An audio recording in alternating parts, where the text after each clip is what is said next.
right, we're ready now. Happy New Year, everybody. So glad to have you with us wherever you're watching from. We're just enjoying putting these conversations for you. See, I'm mumbling all together. Whatever. Anyhow, great to have you with us today. We're talking about fasting. And Josh, you said something really before we hit recording that I guess I hadn't heard it that way, of the reason we are sitting here with your sister, Miss Jamie Outley, my cousin as well. And just hit us kind of with that of how you put that of why you even fast is because of her. Yeah. So really my ministry story began with Jamie and Derek, her husband, challenging Lauren and I to a fast. And our long story short, it is, they came over, we've always just done life together and all this stuff. They had fasted the year before. And this is what I'm hoping to just talk a little bit about today, and challenged us heading into a January. Hey, we'd like to challenge you to do this with us. It was coming up. I think this was probably around Christmas time. So what year are we talking You remember, about? I think, because it would have been, our first year was 2009. So that would have been at the end of 2009 going into 2010. 2010. Mm-hmm. Yeah. And so she was like, her and Derek, hey, we'd love to challenge you guys to do this. And honestly, we're at our home, and I was like, in my head, I'm like, yeah, that's not going to happen. No, like I was writing it off. Lauren, though, said to me, I don't know if it was the same day or within a day or so, like, hey, I really feel like that I'm going to do this. You don't have to, but I think I'm going to do this. And I'm like, oh, crap. Right. Yeah. Anytime they drop that on you, you don't have to do it, but I'm going to do it. Yeah. You're like, all right, sign me up. I just, I knew at that season of my life that I really wasn't like fully committed. Mm-hmm. I was sort of halfway in, halfway out type of Christianity. And I knew there was more.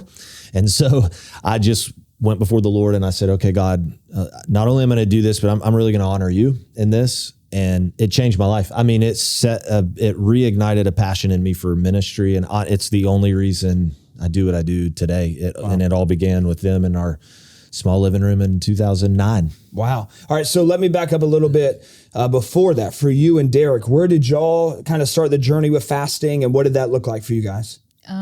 Well, just like you guys, we were born and raised in church. Mm-hmm. So fasting isn't something new. Like, it's not a new concept to us, or it wasn't at the time. But we didn't really have a whole lot of experience with it. I actually used to refer to fasting as the Christian F word. I hated it. I've never heard you say that. Hilarious.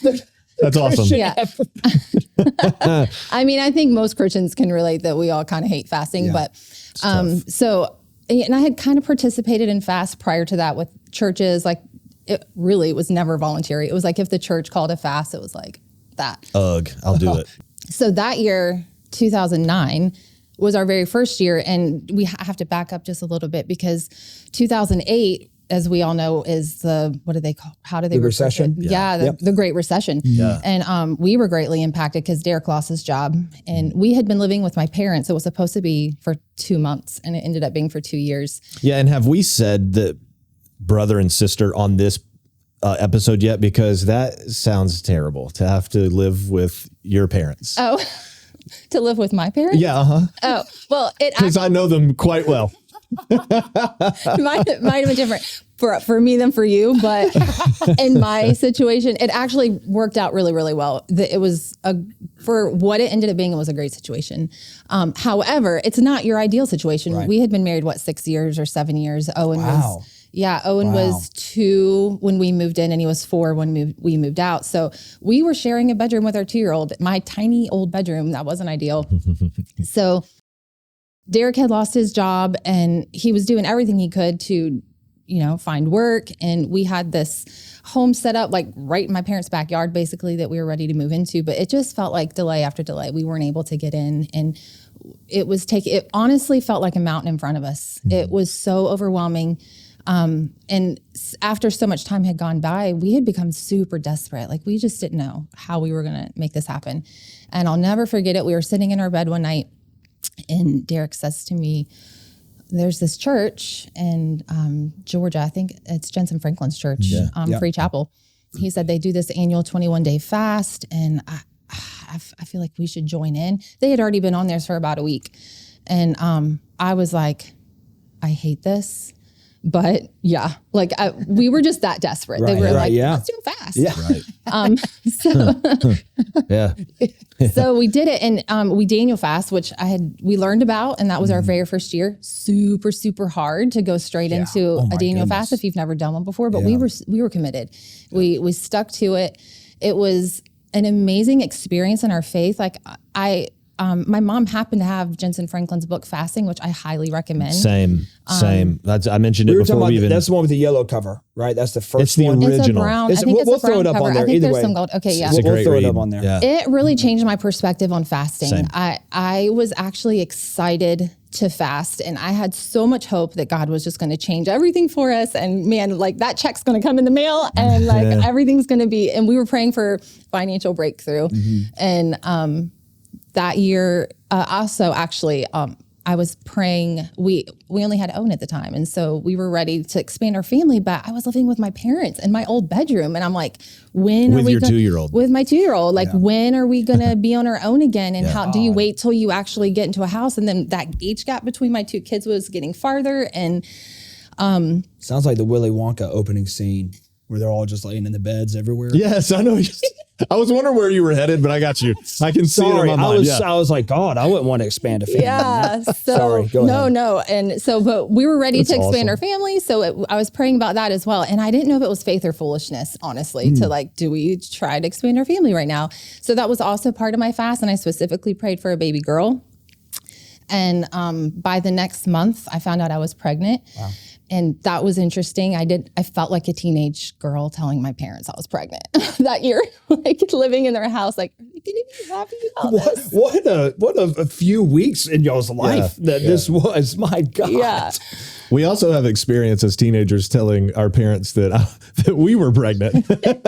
Jamie was a part of that conversation when Lauren and I had to break the news. Thank you so much for being there, because I was terrified. I know, that was a hard one. That was rough. Anyway, that's not the story we're telling. I'm laughing, but I could Willy Wonka. Everyone's pregnant. I just is fasting. Anyhow, sorry. Go ahead, Jamie. I keep cutting you off. Go ahead. And so I found out the next month I was pregnant, and that whole rest of the year. So back then you couldn't find out what you were having for like 6 or 7 months. Right. And nothing had changed financially for us at all. But I just knew God was going to honor our prayer. And I really was waiting for that sonogram, because I was like, if he answers this, I'm not going to cry, guys. I'm not going to do it. Are you like us? Because we're really bad. No, I don't have a soul. No, I'm just kidding. But I knew I was waiting for the sonogram, because I'm like, if God answered that was just like a hope, a wish. But the other one was a need. And so when I found out she was a girl, I was like, I just know he's coming through. Yeah. And that year, still nothing really changed for us financially. And that's how I say God tricked us into continuing to fast, because it was like the next year we're like, well, let's do it again. Yeah. Because I had the confidence. Like, that's cool. I know that God's going to come through. And so that began our fasting journey. And that was the year. So then the next year, you tell him about it. Mm-hmm. Hey, or you and Lauren about it. Yep. Hey, this is something you should do. Let's maybe back up just a little bit. Let's hit on, maybe someone's watching and they're like, okay, I kind of know what fasting is. It's like, is it starving yourself? Is it, sackcloth and ashes? Like, what does this look like? So I'll let you go first, then Jamie will come to you. If I run into you at Publix, right? And I'm like, hey, I saw the church is doing 21 days of prayer and fasting. What is that about? What would you give me in the grocery aisle kind of, description? Yeah. So the Bible tells us that the spirit is willing, but the flesh is weak. Mm-hmm. And here, as followers of Christ, one of the things that we will always have to remember is that there is a continuous battle within us, because our flesh wants to reign. Really, it's I want to be Lord of my own life. Right. Okay, that's really what it is. Yeah. But as followers of Christ, we have handed lordship over to Jesus. And so the Spirit has a willingness to do anything and everything to pursue him and to cultivate that relationship. But as we know, they're so easy to be distracted by a ton of things, just life and pace and culture and all of that. A fast is it's an intentional. This is going to be my best explanation, and maybe my personal perspective is, it's like practice for the game.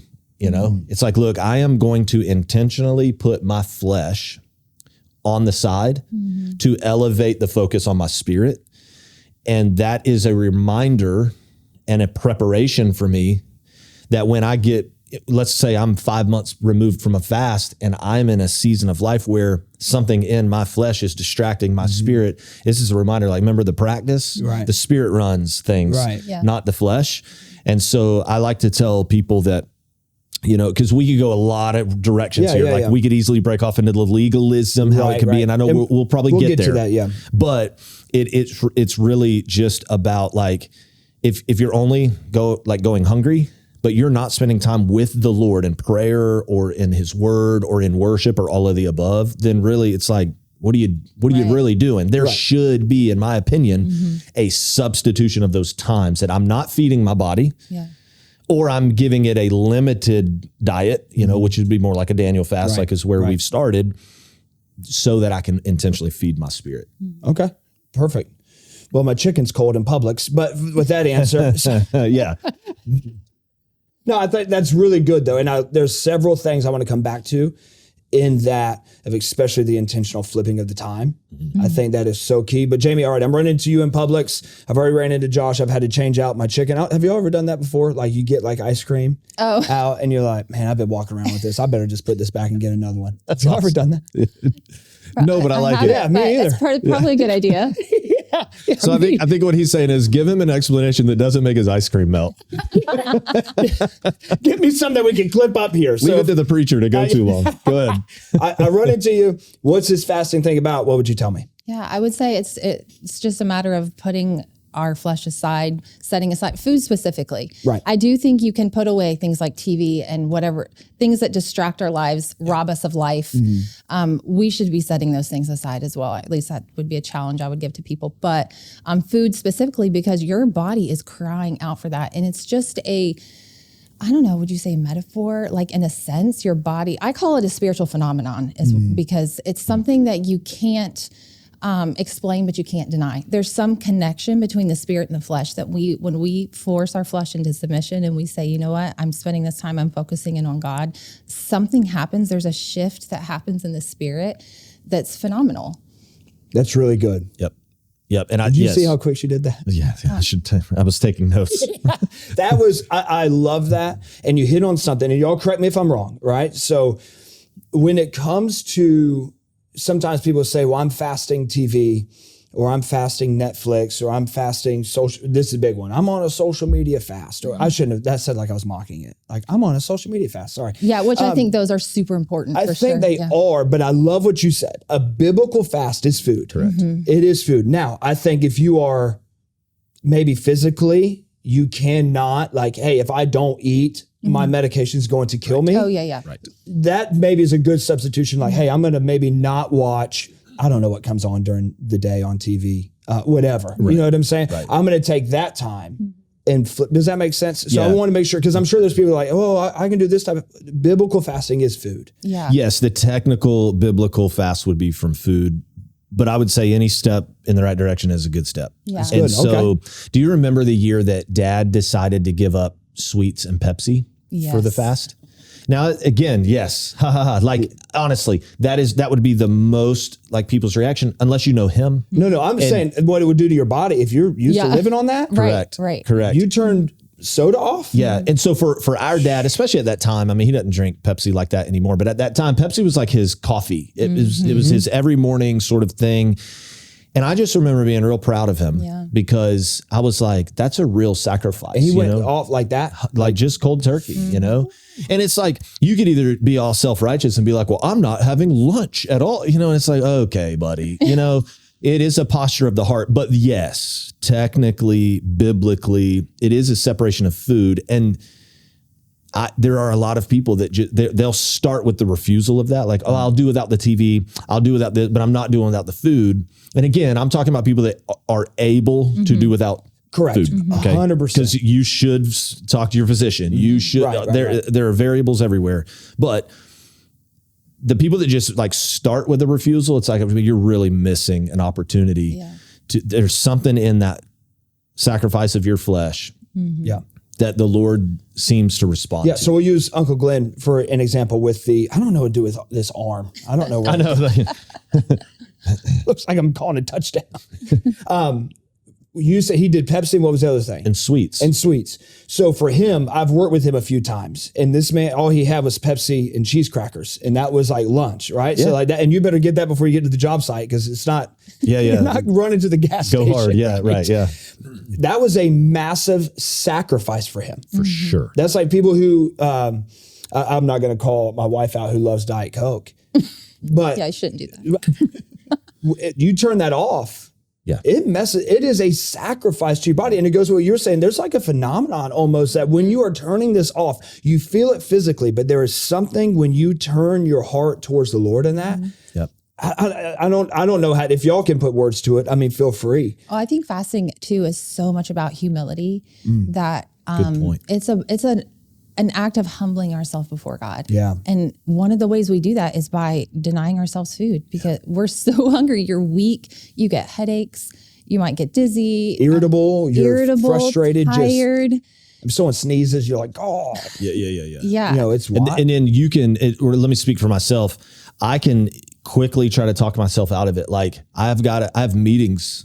And so I need to be sharp and I need to be able to make decisions. And, Yeah, 100%. and there's like this tension inside. Well, what is best? And that's where I really think that it should just, one of a few things should be either what God has led you to give up, which you shouldn't go into a fast and not go into it prayerfully. I don't think. I just think it's wisdom to God, what would you call me to? And sometimes I think he speaks clearly. And then other times I think he leaves it up to us. And so whether he has led you to sacrifice something or you've decided to, just commit to that. Yeah. Even if it's costing you the clarity and I wasn't as sharp in the meeting or whatever that might be. Because my body loves to try to talk me out of my commitment. It loves to. But then it's like, that's the point. That is why I am doing this because I don't want to have a sacrifice. Yeah. Yeah.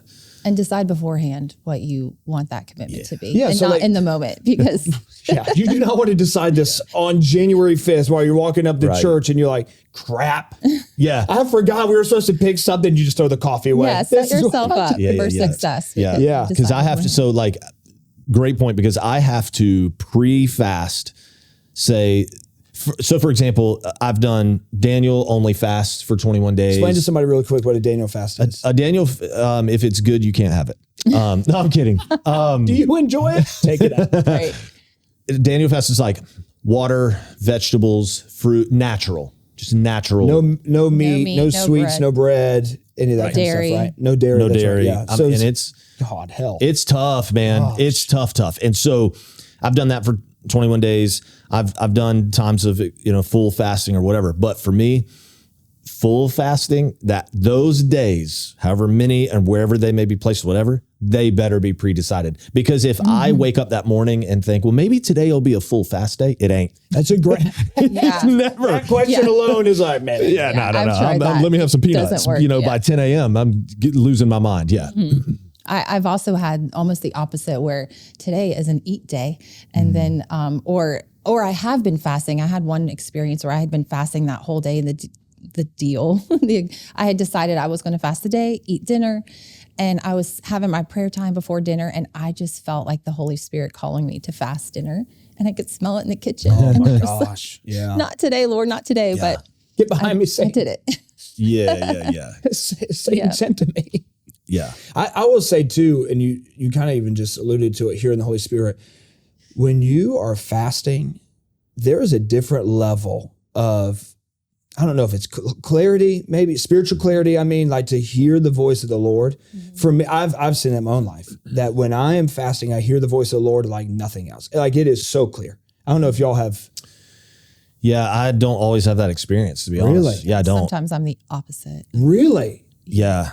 Yeah. For me, I'm like, if I can't hear God, it's a fasting thing, and almost, I wouldn't say immediately, but I it think, flips. yeah, that does happen. I'm not trying to take that yeah, away right. from you at all. But Yeah, and I've had that happen, but I know in my own experiences too, and this is the best way I know how to describe it, that I think it is almost like in a season of fasting, whether that is a day, a 3 day, a 7, it's 21, however many.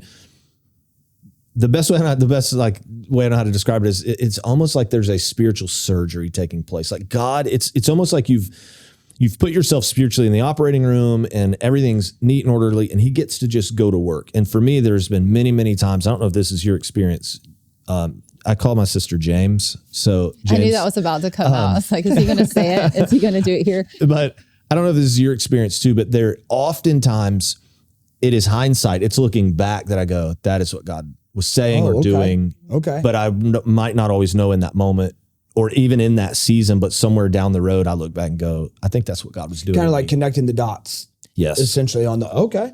Because I think God speaks to me, and I think everybody's different, but oftentimes in puzzle pieces. So like there's this piece and this piece, and then all of a sudden they start to like, it comes together. And some of the time for me, I can think of a couple of examples that in a fast, it's like I didn't realize it, but later I was like, I think that's what God was doing in me or whatever. Yeah. What about you, Jamie? What do you see God doing in you most? I mean, you've done it now since 08. So we're going into 25. Yeah. So, or going into 09. Okay. So then going into 25, I don't do math, but that's a lot. That's my worst. Yeah, I was like, don't embarrass I'll yourself. have to do the math every year, but we'll be going into our 17th year. You'll be going into your 16th year.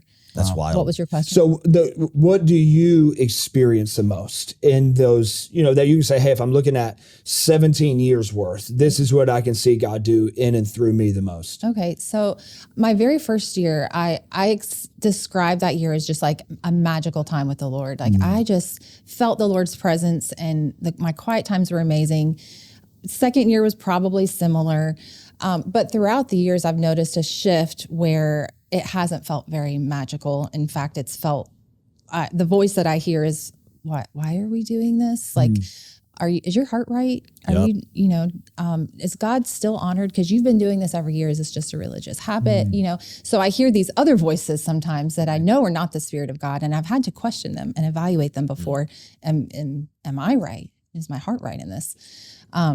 But I have learned that that's also just the enemy and my flesh just bucking the Spirit of God. Yeah. And, but what I have noticed is, even though I could tell you some testimonies too of some amazing things, how God has come through for us.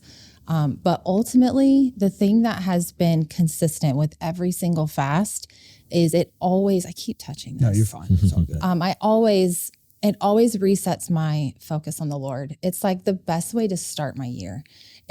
I don't know, something about by the time I'm coming up to a year's end, which is like most people, the holidays and everything like that is just your whole year, you're ready for a fresh start. And it's just such a good way to just reset, refocus, and tell my flesh, like, who's boss and who we're following and serving. And so every year, it's just been such a benefit ultimately to my relationship with the Lord and setting me off for the new year.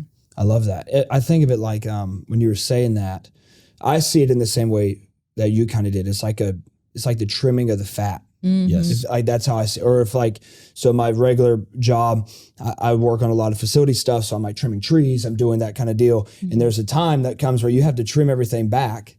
Yep. So it can be fruit. Jesus talked about this, John, 14, 15, 16. So, but I was thinking about, like when you rode a bike as a kid and you wrecked the bike a few times and then the handlebars would get a little bit off. Remember that? Then you had to get in front of it and like straighten up the handlebars. That's how I see fasting. It's like straightening everything, getting things back in order so I can go in the way that I'm supposed to go. Yeah, because I've done the same things. And ultimately, this is what caused me to want to have this conversation, and particularly with Jamie, is because we've done this for a number of years now. We lead our church in this now. And so the idea of like, is this like just a religious activity now? Or the whole idea of 21 days, which is a whole different conversation. And we can, maybe even in the next episode or whatever, we talk about that. But, and I will ask myself like those same questions that you've asked. And I have sort of resolved to, again, personally, that like, this is just a spiritual discipline and it's a good idea. Like your car needs particular maintenances at particular times. And the idea of first of the year and, all that stuff, that I agree with you that for me, it's a really nice reset. And it does realign me spiritually and get me back into some better habits, reminders that cause it's easy to drift and we always drift in the wrong direction. You never accidentally like, oh my gosh, I lost 8 pounds. Like that doesn't happen, right? You drift into bad eating habits or, whatever. And the fast in a spiritual way just kind of reconnects me to like, if my prayer life has fallen off because I've been so busy, you know, and this saying, I don't know who gets the credit for it, but somebody smarter than me said, don't get so focused on doing the work of God that you forget about the God of the work. Right. I want to say that's a gross shell, but I could be off. The fast at the start of the year is like a reset to me. Like, this is about a personal relationship with Jesus and your pursuit of him, not ministry success, not, you know, more money in the bank, not more stuff, you know, it just, it brings me back from any drifting, and it happens. I'm a drifter. Well, I mean, everybody is. I would think so. Everyone is, and you need that freshness and everything. And since we're kind of talking, you know, 17 years, 16 years, let's talk about the legalism side that can easily creep in to fasting, where it becomes, I've seen it become almost like a competition with the people you're going, like, not, you know, be like, what are you fasting? And they're like, well, I'm just doing Pepsi, or I'm doing Pepsi and sweets. They're like, I remember my first year, you know, I remember when I was a baby Christian, you know, or whatever. What are you fasting? You know, I don't know. Like, in there, it can become this competition, or it can become like, am I just going through the motions again? Yeah. Am I just, and for me, I'll admit, I had gotten cynical towards it, because it became so popular in the Christian world. Right. Yes. It was like, if you weren't doing this, like, then you weren't leading people to Christ. Right. You know, and so like, that's something I've had to work through in my own heart of like, where this year I'm like, you know, I'm going to get serious about it again, because it had become a cynical thing. So Jamie, what would you tell someone who has done it for a long time and they feel maybe that legalistic side of it, or they're questioning like, man, I'm doing this again. Am I just going through the motions? What would you tell them? Well, I think that if you question yourself and you bring it before God, I think that's a healthy place to start. Because I think that if you're going through the motions and you don't even notice, I don't know, I think we should just always be checking our hearts and bringing it to the Lord. And I think it's in Psalms 139, see if I can say it, remember it correctly. Search me, O God, and know me. Test me and know my anxious thoughts. Point out anything in me that offends you and lead me along the path of everlasting life. And I feel like that should be our heart going into it. And if we're continually bringing it before the Lord and asking him, and this is part of the humility part too, where we're really not just ridding ourselves of food, but Lord, show me, is there something in me that needs to change? Is there a mindset that needs to shift? You know, what do you want to change in me? I think that if we're continually having an open conversation with the Lord about that, I think that's a huge step. Yeah, that's great. I love that. What a brave, like that Psalm 139 is what a brave thing to pray. I mean, seriously. Because it says test me too. Right. That's the part that's scary. Because those are the prayers that always get answered. If you ever want a prayer answered, pray something like that. The Lord's like, well, here it is. Yes. In a loving goodness of God way. Because I think that's what he's looking for. Right. Of like, hey, I want to come before you, Lord, and just be like, hey, this is what I need this. Show me this, however it might be. Let me ask you, and whoever kind of wants to take this. I forgot what I was about to say. I feel like you on Sunday. I know, I did that. I forgot what I was going to say. Were you in that service? I started the salvation prayer and I just forgot. Forgot the salvation. And I'm like, why am I not? The church probably just led you right into it. Josh turns to me, he's like, any of y'all know this? I looked at Anna. I'm like, you know what? She's like, yeah. I'm like, come on, why don't you lead our church in it?